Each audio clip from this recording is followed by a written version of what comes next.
mayroon bang may sakit sa inyo? Ipatawag niya ang pari ng simbahan upang ipanalangin siya at papahira ng langis. Sa ngalan ng Panginoon ipagagalingin ang may sakit dahil sa panalangin may pananampalataya. Ibabangon siya ng Panginoon at patatawarin kung siya'y nagkasala. Kami nanitipon ngayong sa ngalan mo, linggin mo ang aming panalangin.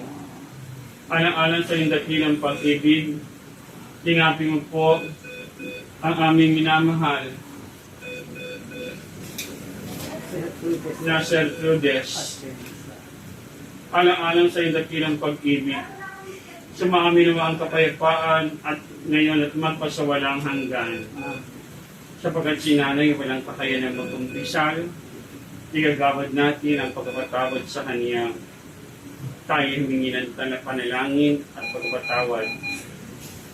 Panginoong Jesus, kami hiligtas sa magitan ng kamatayan at muling pagkabuhay. Panginoon, kaawaan mo kami. Panginoong Jesus, kami binigyan pag-asa, bagong buhay at lakas. Di ng bunga ng mga tinitiis na pagdurusa. Kristo, kaawaan mo kami. Panginoong Jesus, kami ginawang kahati ng pagkakain ng sarili sa kasama sa magitan ng pagtanggap sa iyo.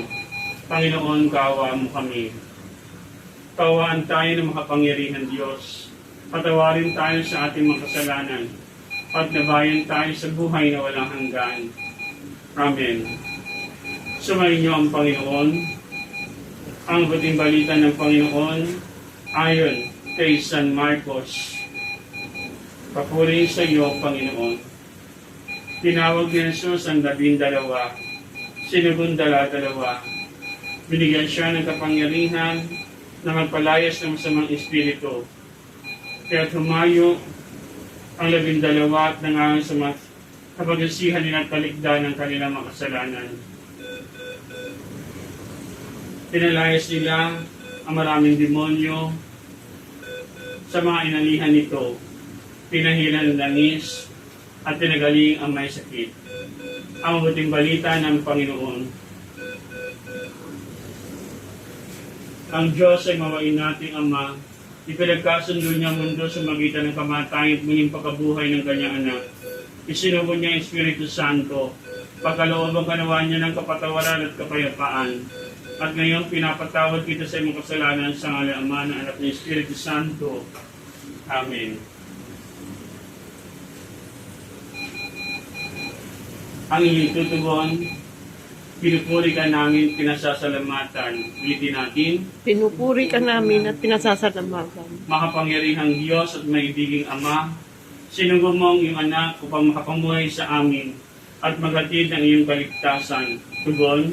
Pinupuri ka namin at pinasasalamatan ka na. Jesu Kristo, bugtong na anak ng Diyos, ikaw ay buong kabang loob na kisa sa aming pamuhay bilang tao at nilog mong pagalingin ang lahat ng aming karamdaman. Pinupuri ka namin at pinasasalamatan ka na. Diyos Espiritu Santo, ikaw ang tumutulong at tumamahal sa amin bilang kaibigan. Pinagaling mong aming karamdaman sa magitan ng iyong kapangyarihan. Tugon. Pinupuri ka namin at pinasasalamatan ka na. Diyos Ama, taglay ang pananampalataya sa iyo. Itong aming kapatid ay papahira ng banal na langis. Pagaling mo ang kanyang tiisin at palakasin mo sa sandaling kanyang kahinaan. Hinihiling namin ito sa magitan ni Kristo ang aming Panginoon. Pinupuri, Amen. pinasasalamatan.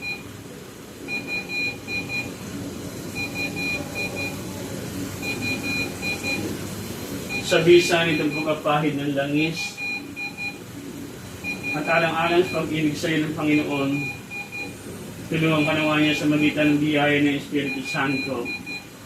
Sa kabila.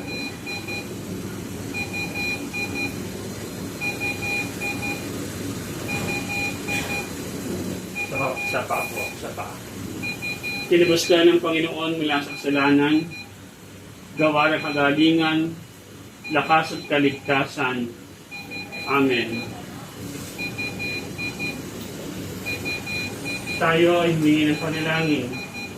Ama namin, sumasalangit ka, sambahin ang ngalan mo, Mapasa amin ang kaharian mo. Sundin Sundin ang ang loob mo di sa lupa para ng ng sa langit. Bigyan mo kami ngayon ng aming kakanin sa araw-araw. Patawarin mo kami sa aming mga sala para ng pagkapatawad namin sa nakakasala sa amin. At huwag mo kami pahintulot sa tukso. Iadya mo kami sa lahat ng masama.